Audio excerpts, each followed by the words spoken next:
Ayatollah Ali খামেনির জানাজায় আসছেন ৯০ দেশের ধর্মীয় নেতা। অংশ নেবেন ১.৫ থেকে ২ কোটি মানুষ। ৬ দিন ব্যাপী চলবে শেষকৃত্যের অনুষ্ঠান। খামেনির জানাজা ঘিরে সর্বোচ্চ সতর্ক ইরান। আমন্ত্রিতদের নিরাপত্তা নিশ্চিতে অতিরিক্ত বাহিনী মোতায়েন।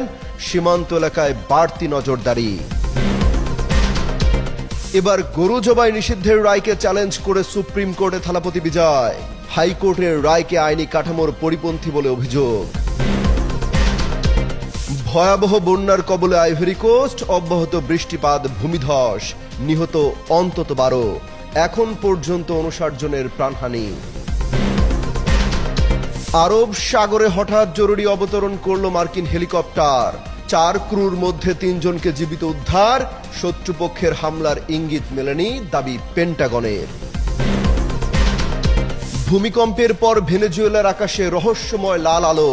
রকেটের জ্বালানি বা উল্কাপিণ্ড থেকে সৃষ্টি আলোর বিভ্রম, বলছেন বিজ্ঞানীরা।